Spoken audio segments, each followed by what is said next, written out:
Desde que somos niños, aprendemos que ciertas emociones son útiles y otras deben ocultarse. Se nos enseña a temer no solo al dolor físico, sino al rechazo, al ridículo, al fracaso. Y esas lecciones no vienen solo con palabras. Vienen con gestos, con tonos de voz, con castigos sutiles y recompensas condicionadas. Así, sin que apenas lo notemos, nuestro miedo se domestica. Imagina por un momento que estás solo en la oscuridad. No hay ruidos, no hay luces, solo el latido de tu propio corazón. En ese instante, algo se mueve. No sabes qué es, pero tu cuerpo ya ha reaccionado. Tus músculos se tensan, tu respiración se acelera, tu mente se enfoca con una claridad casi dolorosa. Eso no es debilidad. Eso es supervivencia. El miedo no es un error evolutivo. Es una de las herramientas más antiguas y eficaces que posee el ser humano. Antes de que existieran leyes, antes de que hubiera ciudades o lenguaje escrito, ya existía el miedo. Y gracias a él, muchos de nuestros ancestros no terminaron como presa de algún depredador en la noche.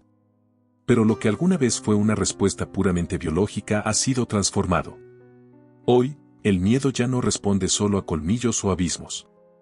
Ahora responde a facturas impagas, a miradas ajenas, a titulares de noticias, a silencios incómodos. El miedo se ha vuelto social, simbólico, incluso abstracto.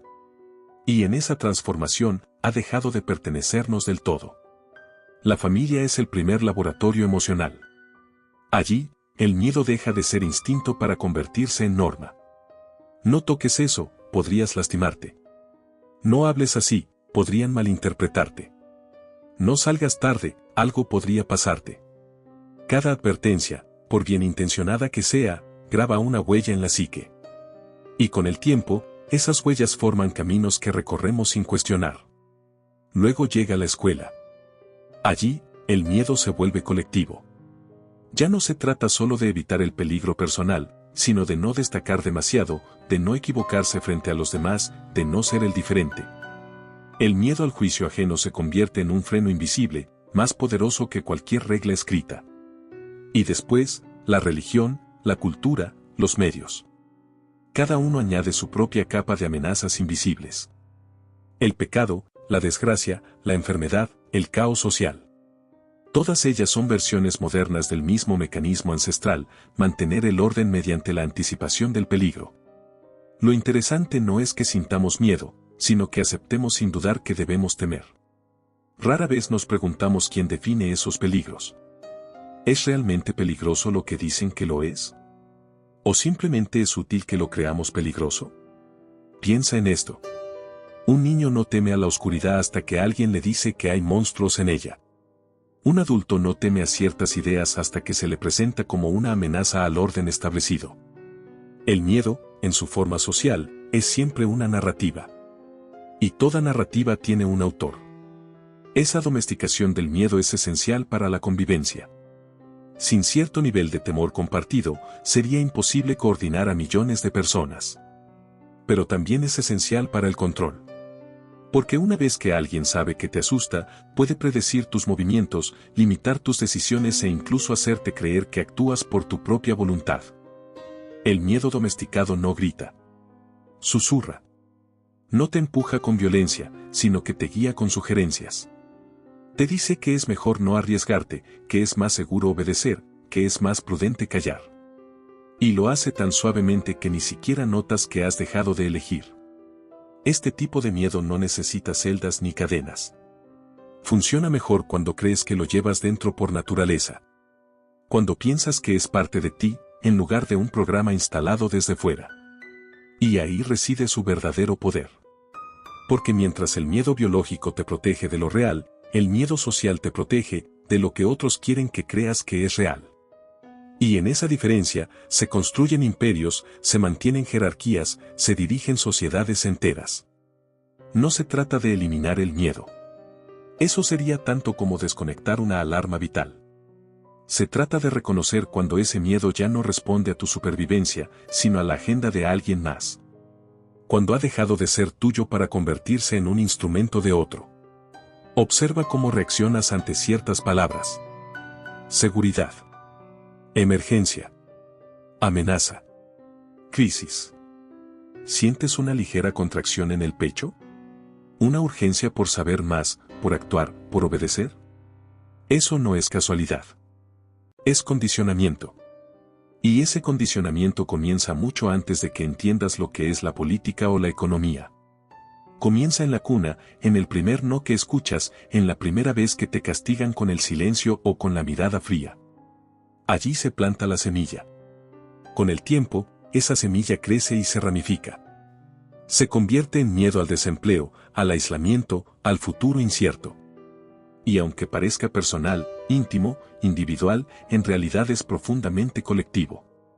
Porque todos estamos expuestos a las mismas narrativas, a las mismas señales, a los mismos mensajes repetidos una y otra vez.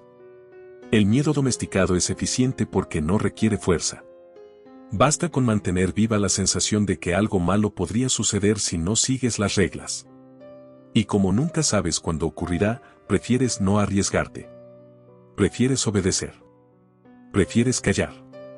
Así, sin disparos ni gritos, se logra lo que ningún ejército podría sostener indefinidamente, el control silencioso de millones de mentes.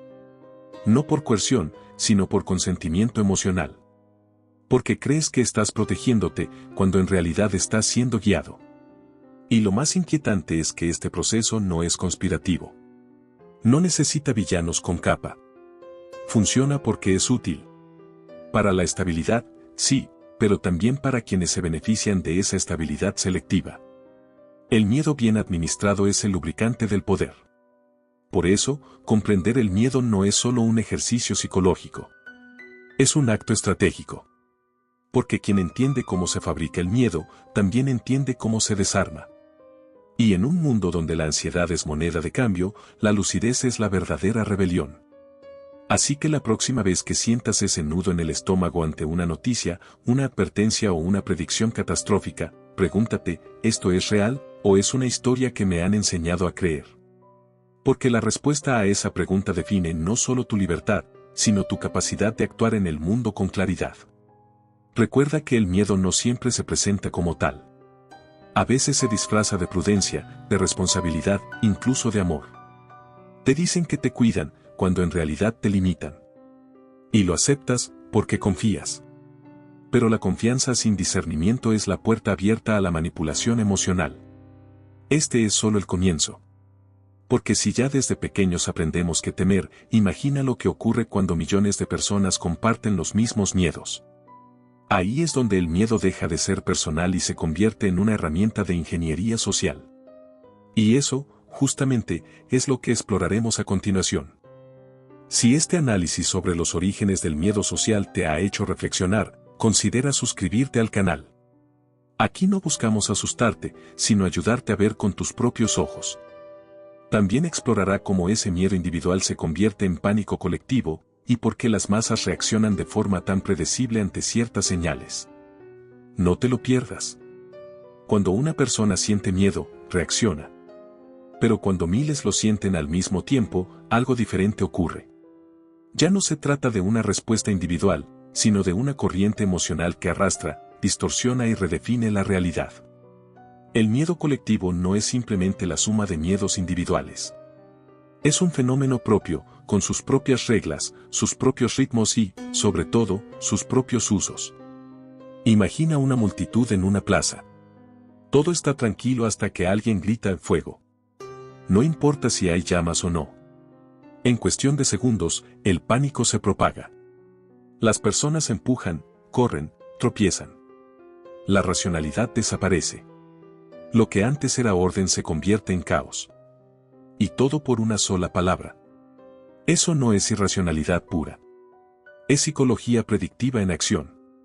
Los seres humanos estamos cableados para prestar más atención a las amenazas que a las oportunidades. Es lo que los psicólogos llaman sesgo de negatividad. Pero en grupo, ese sesgo se multiplica. No solo vemos el peligro con mayor intensidad, sino que lo interpretamos a través de las reacciones ajenas. Si otros huyen, asumimos que hay razón para huir. Si otros callan, asumimos que hay peligro en hablar. Así, el miedo se retroalimenta. Uno de los mecanismos más poderosos es la llamada heurística de disponibilidad.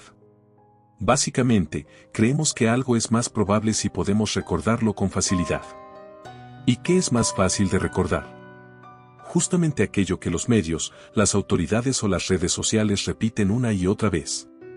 Un crimen aislado, si se difunde lo suficiente, puede hacer que millones sientan que viven en una zona de guerra. Una enfermedad rara, si se presenta como inminente, puede generar pánico global. No importa la estadística real. Importa la percepción construida. Y ahí entra la incertidumbre. Porque el miedo no necesita certezas. De hecho, prospera mejor en la duda. Cuando no sabes qué va a pasar, tu mente llena el vacío con escenarios catastróficos. Es más fácil manipular a alguien que no sabe qué temer exactamente, porque cualquier sugerencia suena plausible. Por eso, quienes buscan controlar no siempre necesitan mentir descaradamente. A veces basta con sembrar dudas, insinuar riesgos, dejar preguntas sin responder. La historia está llena de ejemplos. Piensa en las cacerías de brujas en Europa. No había evidencia real de hechicería, pero bastaba con que una persona señalara a otra como sospechosa para que el miedo colectivo hiciera el resto. La comunidad entera se volvía vigilante, paranoica, dispuesta a sacrificar a cualquiera para sentirse segura. No era fe lo que movía esas hogueras. Era terror disfrazado de justicia. O considera las llamadas histerias morales. En distintas épocas, ciertas conductas, ideas o estilos de vida han sido presentados como amenazas existenciales para la sociedad. Desde la música rock hasta los videojuegos, desde ciertas ideologías políticas hasta formas de vestir. Lo que en realidad se atacaba no era el objeto en sí, sino lo que representaba: autonomía, diferencia, desafío al orden establecido. Y el miedo colectivo servía como excusa perfecta para reprimirlo. En todos estos casos, aparece una figura clave: el enemigo interno. No es un invasor extranjero, no es un monstruo lejano. Es alguien que vive entre nosotros, que parece normal, pero que en secreto conspira contra el bien común. Esa figura es extraordinariamente útil. Porque mientras el enemigo externo une temporalmente, el enemigo interno divide permanentemente. Genera desconfianza, delación, autocensura. Y lo más eficaz es que nunca se sabe con certeza quién es. Así, todos se vigilan entre sí y el control se vuelve autónomo. Las élites, ya sean políticas, económicas o mediáticas, no necesitan inventar amenazas de la nada. Solo necesitan identificar las vulnerabilidades ya presentes en una sociedad y amplificarlas. Miedo a la pobreza, al desempleo, a la violencia, a la pérdida de identidad. Cada uno de esos miedos es real, pero su magnitud y dirección pueden ser moldeadas. Se puede canalizar el miedo al colapso económico hacia el rechazo de ciertas políticas. Se puede dirigir el miedo a la inseguridad hacia la aceptación de medidas autoritarias.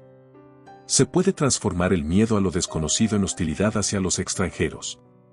Lo que hace esto posible es la predictibilidad del comportamiento grupal. Contrario a lo que se cree, las masas no son caóticas.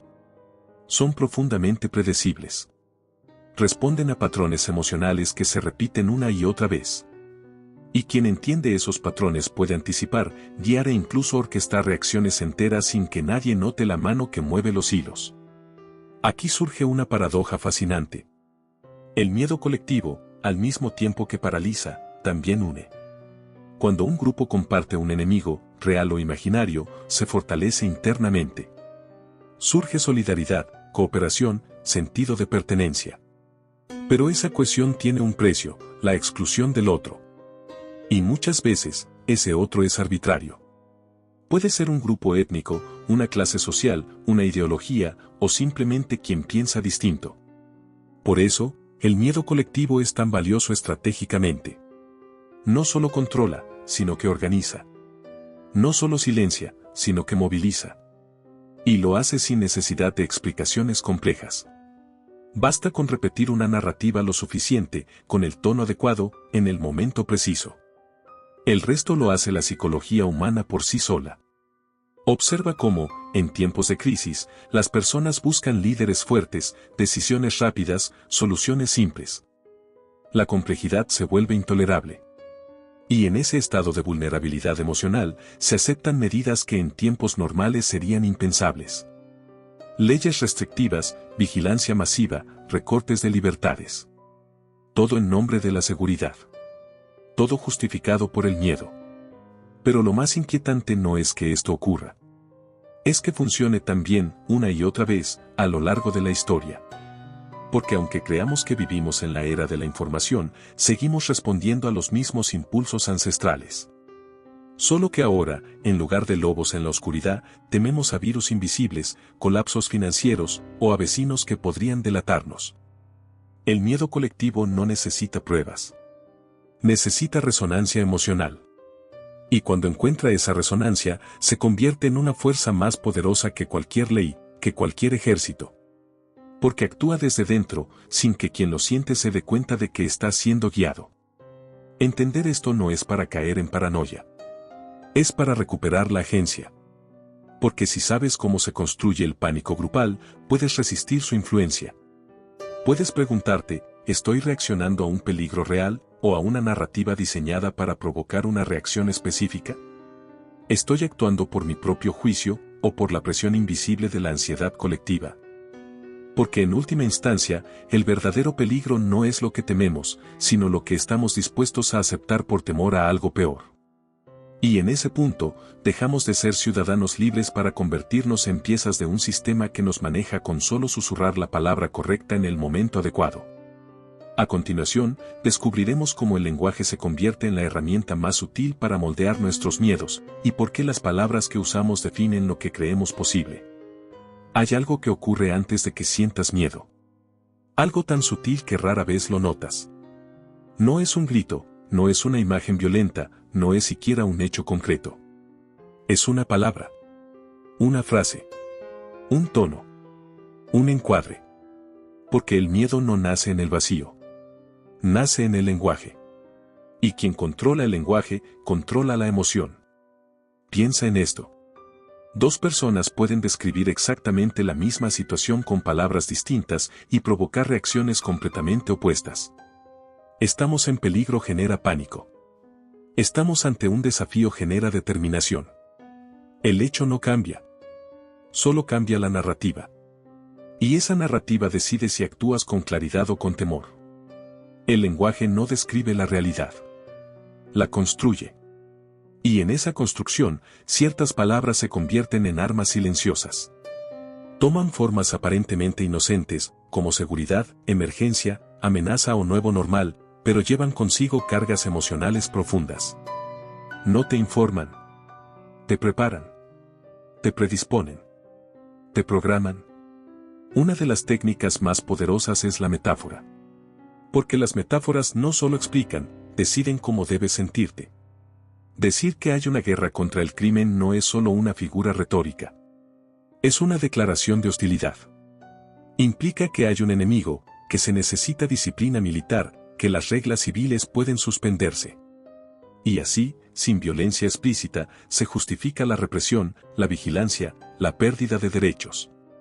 Todo bajo el manto de una metáfora. Lo mismo ocurre con expresiones como ola de violencia, tsunami migratorio o bomba demográfica. Estas imágenes no miden. Aterrorizan. Transforman fenómenos complejos en amenazas inminentes, casi naturales, como si fueran desastres que no pueden evitarse, solo combatirse. Y en ese combate, cualquier medida parece razonable. Observa el discurso político. Escucha con atención no solo lo que se dice, sino cómo se dice. Notarás que ciertas palabras se repiten con insistencia. Crisis. Caos. Riesgo. Protección. No son términos neutrales. Son disparadores emocionales. Cada vez que se usan, activan una red de asociaciones en tu mente. Y con el tiempo, esa red se vuelve automática. Ya no piensas en el concepto. Solo sientes la alarma. Los medios de comunicación, consciente o inconscientemente, refuerzan este patrón. Un titular no busca informar. Busca capturar. Y nada capta mejor la atención que el miedo. Por eso, incluso cuando los hechos son ambiguos, el lenguaje los vuelve urgentes. Se eliminan matices, se exageran consecuencias, se eliminan contextos. Lo que queda es una historia simple, dramática y repetible. Perfecta para viralizarse. Perfecta para controlar. Aquí entra en juego una técnica fundamental, el encuadre o framing. No se trata de mentir, sino de seleccionar qué parte de la verdad mostrar y cómo mostrarla. Imagina dos titulares sobre el mismo evento económico. Uno dice, el mercado cae un 5%. El otro dice, pánico en los mercados, inversionistas huyen ante posible colapso. Ambos pueden ser técnicamente ciertos. Pero uno invita a la reflexión y el otro al pánico. Esa es la diferencia entre informar y manipular. Y es aquí donde las ideas de George Orwell cobran una vigencia escalofriante. En su novela 1984 no era el gran hermano quien imponía el terror con cadenas. Era el lenguaje. La neolengua no buscaba enriquecer el pensamiento, sino limitarlo.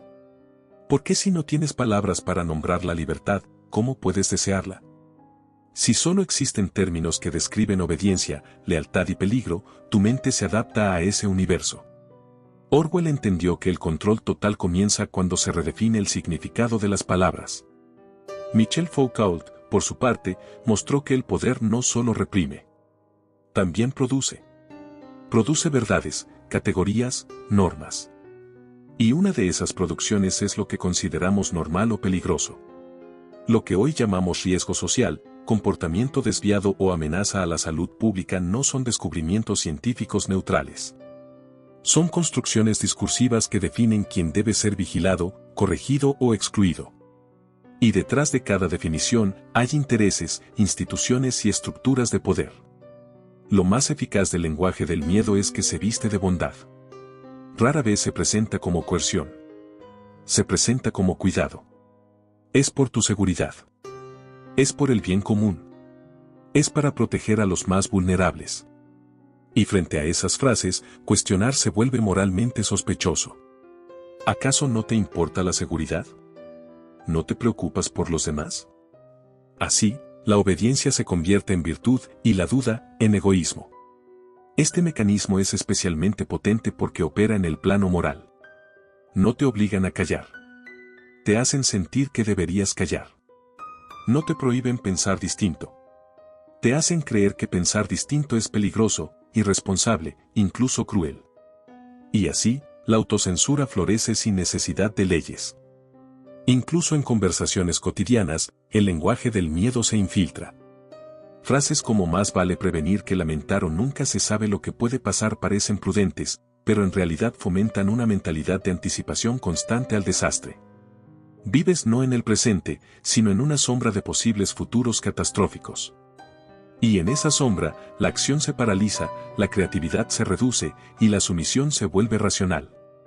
Por eso, desarmar el miedo no comienza con gritar contra el sistema. Comienza con escuchar. Con prestar atención a las palabras que usamos, a las que aceptamos sin cuestionar, a las que nos hacen sentir pequeños, culpables o indefensos. Porque detrás de cada una de esas palabras hay una intención. A veces benigna, a menudo estratégica. Recuperar el lenguaje es recuperar la libertad. Porque mientras otros definan que es peligroso, tú reaccionarás según sus reglas. Pero si tú decides que merece tu atención, que merece tu miedo, entonces vuelves a ser el autor de tu propia vida. No se trata de negar los riesgos reales. Se trata de no permitir que otros decidan por ti cuáles son los riesgos que valen la pena temer. Porque en esa decisión reside el verdadero poder, no el de imponer el miedo, sino el de nombrarlo, examinarlo y, si es necesario, ignorarlo. Nicolás Maquiavelo nunca habló de algoritmos, redes sociales ni neurociencia. Y sin embargo, su visión del poder sigue siendo más relevante hoy que en su propio siglo. Porque Maquiavelo entendió algo fundamental: gobernar no se trata de ser amado, sino de ser temido. Pero no cualquier tipo de temor. No el terror ciego que provoca rebelión, sino un miedo preciso, calculado, sostenible. Un miedo que no destruye, sino que organiza. En la era moderna, ese principio no ha desaparecido. Solo ha evolucionado. Hoy, el príncipe ya no necesita espadas ni verdugos. Tiene algo más eficaz: la psicología colectiva. Y su arma principal ya no es la violencia visible, sino la ansiedad invisible. Porque quien controla el miedo, controla la conducta. Y quien controla la conducta sin que se note, ejerce el poder más duradero. Maquiavelo distinguía entre el miedo que humilla y el miedo que respeta. El primero genera resentimiento. El segundo, obediencia silenciosa. En nuestros días, esa distinción se traduce en una estrategia aún más refinada. El miedo no debe ser constante, sino intermitente. No debe ser absoluto, sino relativo. Debe estar siempre presente, pero nunca tan fuerte como para provocar desesperación. Porque una sociedad desesperada es impredecible. Una sociedad insegura, en cambio, es maleable. Hay dos tipos de miedo que interesan al poder. Uno paraliza. El otro moviliza. El miedo paralizante te hace encerrarte, callar, conformarte. Es útil cuando se quiere evitar el cuestionamiento, la protesta, la innovación disruptiva. El miedo movilizador, en cambio, te impulsa a actuar, pero dentro de canales predeterminados. Te hace comprar seguros, apoyar leyes restrictivas, votar por figuras autoritarias, aceptar vigilancia masiva. Ambos son valiosos. Lo esencial es saber cuándo usar cada uno. Y eso requiere dosificación. No se trata de mantener a la población en pánico permanente. Eso agota, y el agotamiento lleva al colapso o a la revuelta. Se trata de crear ciclos. Periodos de calma tensa, interrumpidos por picos de alarma. Una amenaza emergente, luego una solución parcial, luego una nueva amenaza. Así, la atención se mantiene fija, la energía social se canaliza, y la crítica se disuelve en la urgencia del momento. Observa cómo funciona esto en la política contemporánea. Antes de implementar una medida impopular, un recorte, una ley de vigilancia, una reforma controvertida, suele haber un aumento en el discurso sobre riesgos inminentes, amenazas internas o caos potencial. No siempre hay evidencia clara. Pero basta con que la percepción de peligro se instale para que la medida, por drástica que sea, parezca razonable. Incluso necesaria. Así, lo que antes era inaceptable se vuelve inevitable. Lo mismo ocurre en la seguridad nacional. Desde los ataques del 11 de septiembre hasta las crisis sanitarias globales, se ha repetido un patrón: una amenaza real o percibida justifica la expansión de poderes estatales. Y una vez que esos poderes se normalizan, rara vez se revierten. Porque el miedo, aunque disminuya, deja huellas institucionales. Cámaras, bases de datos, protocolos de excepción. Todo ello se mantiene, no por necesidad actual, sino por la posibilidad futura de que el miedo regrese. Este es el arte de la gobernanza moderna: no esperar a que el caos ocurra, sino mantener la sensación de que podría ocurrir en cualquier momento. Así, la población no exige libertad, sino protección. Y en ese intercambio, entrega voluntariamente lo que antes defendía con uñas y dientes. Los estados de emergencia son el ejemplo más claro. Legalmente temporales, emocionalmente permanentes. Porque una vez que se activa el mecanismo del miedo colectivo, es difícil volver a la normalidad anterior. La gente se acostumbra a vivir bajo alerta. Y quienes gobiernan se acostumbran a ejercer poder sin los controles habituales. El estado de excepción se convierte en la nueva norma, no por decreto, sino por hábito emocional. Y aquí radica la genialidad maquiavélica del enfoque contemporáneo: el miedo bien administrado no genera odio hacia quien lo impone, sino gratitud. Porque si alguien te dice que el mundo es peligroso, y luego te ofrece protección, no lo ves como opresor. Lo ves como salvador. Aunque esa misma persona haya contribuido a construir la narrativa del peligro. Así, el ciclo se cierra, se crea la amenaza, se ofrece la solución y se obtiene lealtad. Esto no requiere conspiraciones elaboradas. Basta con que distintos actores, gobiernos, medios, corporaciones, expertos, converjan en una misma narrativa de riesgo. No por coordinación secreta, sino porque les resulta funcional. Al gobierno le da margen de maniobra. A los medios, audiencia. A las empresas, mercados. Y al ciudadano común, una ilusión de control: si obedezco, estaré a salvo. Pero lo más revelador es comparar esta estrategia con la represión abierta. La violencia directa es costosa, visible, moralmente condenable. Genera mártires, resistencia, memoria histórica. El miedo psicológico, en cambio, es barato, silencioso y autoadministrado. No necesitas policías en cada esquina. Basta con que la gente se vigile a sí misma, se autocensure, evite ciertos temas, ciertas amistades, ciertas ideas. Porque cree que así se protege. El verdadero poder, entonces, no reside en la capacidad de castigar, sino en la capacidad de hacer que otros se castiguen a sí mismos por anticipado. Que modifiquen su comportamiento no por miedo a una consecuencia real, sino por miedo a una posibilidad imaginada. Y esa posibilidad, por supuesto, ha sido cuidadosamente cultivada. Maquiavelo diría que este es el pináculo del arte de gobernar. Porque el príncipe ideal no es aquel que todos temen, sino aquel que nadie desafía, sin que él tenga que levantar la voz. Su autoridad no se impone. Se asume. Y se asume porque el miedo ya ha hecho el trabajo por él. En la práctica, esto significa que las decisiones más importantes de una sociedad ya no se toman solo en parlamentos o consejos de ministros. También se toman en salas de redacción, en algoritmos de recomendación, en campañas de comunicación de crisis. Lugares donde se decide no que es verdad, sino que debe sentirse como urgente. Y mientras tanto, la mayoría sigue creyendo que actúa por libre albedrío. Que elige sus opiniones, sus miedos, sus prioridades. Pero si todos están reaccionando a los mismos estímulos, con las mismas emociones, en los mismos momentos, ¿dónde está la libertad real? La respuesta no es caer en cinismo, sino en lucidez. Porque reconocer que el miedo es una herramienta de poder no te hace víctima. Te hace estratega. Te permite preguntarte, ¿quién se beneficia de que yo tema esto? ¿Qué conducta se espera de mí si siento esta alarma? ¿Estoy respondiendo a un peligro o a un diseño? Porque en última instancia, el miedo no es neutral. Siempre sirve a alguien. Y si no sabes a quién, es probable que estés sirviendo sin saberlo. Hasta ahora hemos hablado del miedo como herramienta de control político, social y psicológico. Pero hay un ámbito donde el miedo no solo se tolera, sino que se celebra, se fomenta e incluso se vende. Ese ámbito es el mercado. Porque en la economía moderna, el miedo no es un fallo del sistema. Es uno de sus combustibles más eficaces. Piensa en cuántas decisiones tomas cada día motivado, no por deseo, sino por temor. Compras seguros no porque quieras, sino porque temes perderlo todo. Instalas cámaras no por placer, sino por miedo a ser víctima. Te suscribes a servicios de salud premium no por lujo, sino por terror a la enfermedad.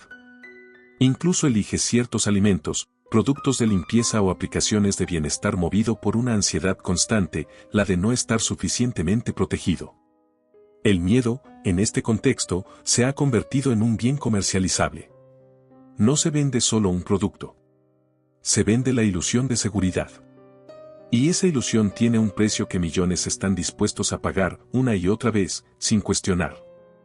Detrás de esto hay industrias enteras construidas sobre la perpetuación de la inseguridad. La industria de la seguridad privada, la de los suplementos nutricionales, la de los sistemas de monitoreo digital, la de los planes de jubilación anticipada, la de los cursos de preparación para emergencias. Todas ellas prosperan no cuando el mundo es más peligroso, sino cuando parece más peligroso. Y esa percepción puede ser moldeada con relativa facilidad. El marketing del miedo es tan antiguo como la publicidad misma, pero hoy ha alcanzado niveles de sofisticación inéditos. Ya no se trata de anuncios grotescos que muestran catástrofes. Ahora se usa un lenguaje sutil, empático, incluso científico. Protege a tu familia, no dejes al azar tu futuro, los expertos recomiendan estar preparado. Frases que no asustan abiertamente, pero que siembran una duda constante, ¿y si no estoy haciendo lo suficiente? Incluso en la publicidad de productos aparentemente inocuos, desde detergentes hasta celulares, se insinúa una amenaza latente. Gérmenes invisibles, datos robados, reputación dañada, obsolescencia social. Todo ello se presenta no como posibilidad remota, sino como riesgo inminente del que solo este producto te salvará. Así, el consumo deja de ser un acto de elección y se convierte en un ritual de autoprotección. Y aquí entra un fenómeno aún más profundo, la medicalización de la vida cotidiana. Lo que antes era parte normal de la existencia humana, la tristeza, la timidez, la distracción, el envejecimiento, ahora se redefine como patología. No eres tímido, tienes un trastorno de ansiedad social. No estás cansado, padeces burnout clínico. No estás reflexivo, sufres depresión leve. Cada estado emocional se convierte en un diagnóstico y cada diagnóstico en una oportunidad de mercado. Esta estrategia es brillante desde el punto de vista económico. Porque una vez que algo se define como problema médico, ya no se resuelve con tiempo, diálogo o adaptación personal. Se resuelve con productos, tratamientos, suscripciones. Y lo más eficaz es que quien consume esos productos no se siente manipulado. Se siente responsable, cuidadoso, moderno. Está haciendo lo correcto por su salud mental o física. Pero en realidad, está alimentando un sistema que se beneficia de su inseguridad permanente. La ansiedad, en este contexto, deja de ser un estado emocional y se convierte en un activo financiero. Las aseguradoras ganan con tu miedo al futuro. Las farmacéuticas con tu miedo a la enfermedad. Las plataformas digitales con tu miedo a la desconexión o al fracaso social. Incluso los gobiernos, indirectamente, se benefician. Una población ansiosa consume más, ahorra menos, y rara vez cuestiona las estructuras que la mantienen en ese estado. Porque está demasiado ocupada gestionando su propia inseguridad. Este es el ciclo perverso del miedo consumista. Cuanto más inseguro te sientes, más compras. Cuanto más compras, más dependes de soluciones externas. Y cuanto más dependes, menos confías en tu capacidad de manejar la incertidumbre por ti mismo. Así, la autonomía emocional se erosiona, y con ella, la libertad real. Porque no eres libre si necesitas comprar protección para sentirte seguro en tu propia vida. Peor aún, este sistema se retroalimenta. Los medios, muchas veces financiados por las mismas industrias que venden soluciones, amplifican las amenazas. Los expertos, cuyas carreras dependen de la relevancia de sus advertencias, tienden a exagerar riesgos. Y los algoritmos, diseñados para maximizar el engagement, priorizan el contenido que genera ansiedad, porque el miedo retiene más atención que la calma. Así, vivimos en una burbuja de alerta constante. No porque el mundo sea más peligroso que antes, en muchos sentidos, es más seguro que en cualquier otro momento de la historia, sino porque el miedo es rentable. Y mientras siga siéndolo, seguirá siendo promovido, refinado, personalizado. Observa cómo incluso el lenguaje del autocuidado ha sido cooptado. Lo que alguna vez fue una invitación a la introspección se ha convertido en una obligación de consumo. Meditar ya no basta si no usas la app Premium. Ejercitarte no es suficiente si no llevas el reloj inteligente que mide cada latido. Cuidarte se ha vuelto costoso, complejo, y paradójicamente, fuente de más ansiedad, la de no estar cuidándote correctamente. Y en medio de todo esto, se pierde algo esencial, la capacidad de tolerar la incertidumbre. Porque la vida, por su naturaleza, es impredecible. No hay producto, seguro ni plan que pueda eliminar todos los riesgos. Pero el mercado te hace creer que sí. Y esa creencia te mantiene atrapado en un bucle infinito de compra, evaluación, actualización y miedo renovado. Lo irónico es que, en su intento de protegerte, este sistema te hace más vulnerable. Porque al externalizar tu sensación de seguridad, la haces dependiente de factores fuera de tu control. Un cambio en los precios, una falla tecnológica, una crisis económica, y de pronto te sientes desnudo. No porque hayas perdido algo esencial, sino porque te enseñaron a depender de cosas que nunca fueron necesarias. Romper este ciclo no significa rechazar toda forma de protección. Significa distinguir entre precaución racional y consumo inducido por el pánico. Entre cuidado genuino y obediencia al imperativo de asegurarlo todo. Porque la verdadera seguridad no viene de afuera. Viene de saber que puedes enfrentar lo desconocido sin colapsar. Pero mientras el miedo siga siendo rentable, seguirá siendo cultivado. No con gritos, sino con sugerencias. No con amenazas explícitas, sino con recordatorios sutiles de que podrías estar en riesgo. Y tú, en tu deseo de hacer lo correcto, seguirás comprando, suscribiéndote, actualizando, vigilando. Sin darte cuenta de que el mayor riesgo no es lo que temes, sino la dependencia que ese temor ha creado. Hasta ahora, hemos explorado cómo el miedo se instala, se amplifica, se disfraza y se monetiza. Hemos visto cómo se convierte en lenguaje, en política, en economía, en hábito. Pero todo ese análisis tendría poco valor si no condujera a una posibilidad real, la de resistirlo. No con gritos, no con negación, sino con lucidez. Porque la verdadera resistencia al miedo no comienza en las calles, sino en la mente. El primer paso no es luchar contra el miedo, sino reconocerlo por lo que es, una construcción. No una verdad absoluta, no una ley de la naturaleza, sino una interpretación. Y toda interpretación puede ser cuestionada. El peligro real existe, sí. Pero la mayoría de los miedos que gobiernan nuestras vidas no responden a amenazas inmediatas, sino a narrativas internalizadas, a escenarios hipotéticos, a proyecciones alimentadas por intereses ajenos. Distinguir entre lo que es y lo que nos han enseñado a creer que es el acto más revolucionario que puedes realizar en la era del miedo programado. Afortunadamente, no estamos desarmados. A lo largo de la historia, distintas tradiciones filosóficas han ofrecido herramientas para recuperar la soberanía mental. Tomemos, por ejemplo, el estoicismo. No como moda de autoayuda, sino como disciplina estratégica. Epicteto decía que no son los hechos los que nos perturban, sino las opiniones que tenemos sobre ellos. Marco Aurelio, emperador y filósofo, escribía cada mañana: cuando te levantes, piensa que vas a encontrar a entrometidos, ingratos, arrogantes, engañosos, envidiosos, antisociales. Todos ellos son así porque no saben distinguir lo bueno de lo malo. No era cinismo. Era preparación racional. Saber que el caos externo es inevitable, pero que tu juicio interno sigue siendo tuyo. El estoicismo no busca eliminar las emociones. Busca no ser esclavo de ellas. Y en una época donde las emociones se manipulan a escala industrial, esa distinción es vital. Sentir miedo es humano. Permitir que ese miedo decida por ti es rendición. Otra fuente poderosa es la fenomenología, especialmente en la línea de Edmond Husserl. Su consigna era volver a las cosas mismas. Es decir, suspender los juicios previos, las categorías impuestas, las interpretaciones heredadas y observar la experiencia tal como se presenta.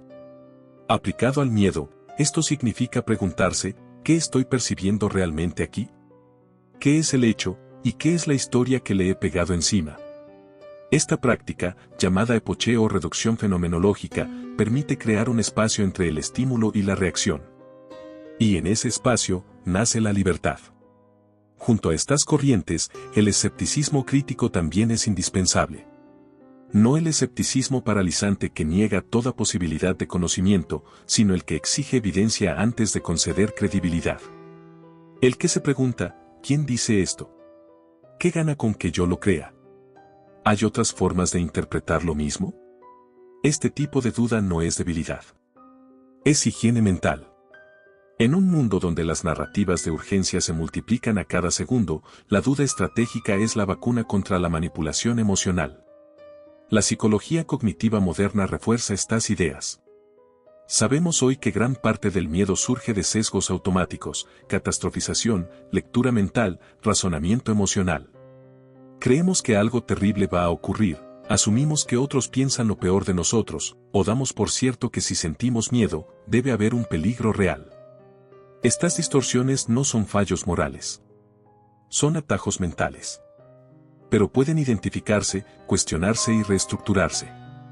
La terapia cognitivo-conductual, por ejemplo, enseña a detectar esos patrones y a sustituirlos por evaluaciones más realistas. No se trata de pensar positivo, sino de pensar con precisión. Y es ahí donde entra la verdadera inmunidad al pánico colectivo. No se logra aislándose del mundo, sino manteniendo una conciencia activa dentro de él. Observar cómo los demás reaccionan con ansiedad, sin contagiarse. Escuchar las alarmas mediáticas, sin internalizarlas. Participar en la sociedad, sin ceder el juicio propio. Eso no requiere heroísmo. Requiere disciplina intelectual. Y sobre todo, silencio interior. Porque la calma, en este contexto, es un acto de poder. Mientras todos corren en una dirección, quien se detiene a pensar rompe el hechizo. No necesita convencer a nadie. Solo necesita no ser arrastrado. Y en esa quietud, recupera la capacidad de elegir, no de reaccionar. Esta autonomía emocional es, en sí misma, una forma de rebelión. No la rebelión ruidosa de las barricadas, sino la rebelión silenciosa de quien decide no obedecer a sus propios impulsos condicionados. Es la decisión de no temer lo que se supone que debes temer, simplemente porque todos lo hacen. Es la valentía de sostener una duda incómoda en medio de una certeza colectiva. Y eso no es fácil. Porque ir contra la corriente emocional del grupo genera presión social, incomodidad, incluso aislamiento. Pero también genera claridad. Porque cuando ya no estás atrapado en la red del miedo compartido, puedes ver lo que otros no ven, los intereses ocultos, las narrativas fabricadas, las oportunidades disfrazadas de crisis. No se trata de volverse insensible. Se trata de volverse selectivo. De reservar tu energía emocional para lo que realmente importa, en lugar de gastarla en amenazas espectrales. De entender que el miedo, bien canalizado, puede ser útil. Pero mal administrado, te convierte en un títere de fuerzas que ni siquiera ves. Recuperar el control mental no es un destino final.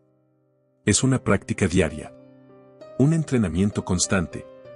Cada vez que eliges examinar en lugar de reaccionar, cada vez que dudas en lugar de asumir, cada vez que respiras en lugar de huir, estás fortaleciendo esa autonomía. Y en un mundo diseñado para mantenerte en estado de alerta perpetua, esa autonomía es el recurso más escaso y más valioso. Porque al final, no se trata de vivir sin miedo. Se trata de vivir sin que el miedo viva por ti. Vivimos en una época de paradojas. Nunca antes tuvimos tanto acceso a la información y sin embargo, nunca antes nos sentimos tan inseguros. Tenemos más datos, más expertos, más canales de comunicación y aún así, la ansiedad colectiva no disminuye. Al contrario, crece. Porque el problema ya no es la falta de conocimiento, sino la sobrecarga de narrativas diseñadas para provocar reacción, no comprensión. En este entorno, saber más no necesariamente te hace más libre. Solo te hace más vulnerable a quien sabe cómo usar ese conocimiento contra ti. La verdadera cuestión ya no es que sabes, sino que sientes al saberlo. Porque en la era del miedo consciente, la batalla no se libra en los hechos, sino en las emociones que esos hechos despiertan. Y mientras otros deciden que debes temer, tú decides si obedeces ese temor o lo examinas. Aquí surge una distinción crucial entre la precaución racional y la obediencia emocional.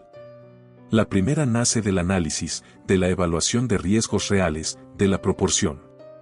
La segunda nace del impulso, de la imitación, de la urgencia fabricada. Una te prepara. La otra te paraliza. Una te da opciones.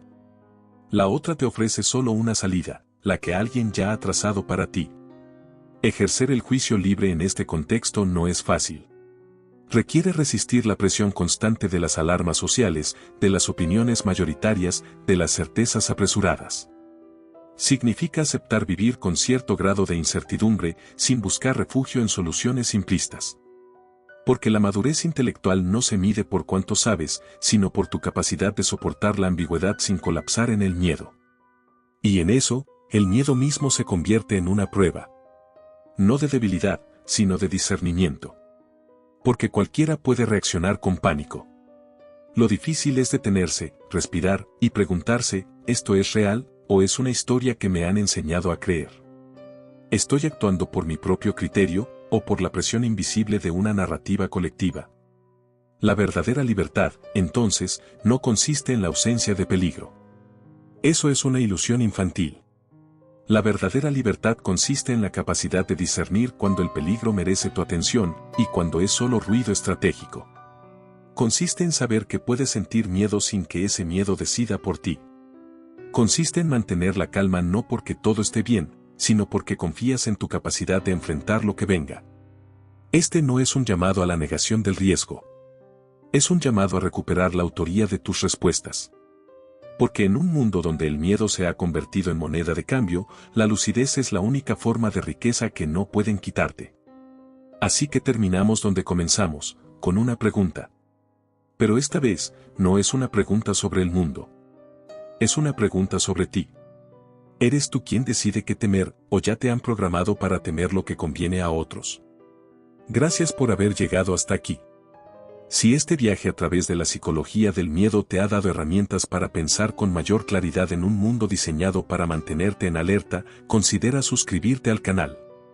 Aquí no buscamos asustarte ni consolarte, sino ayudarte a navegar la complejidad con autonomía estratégica.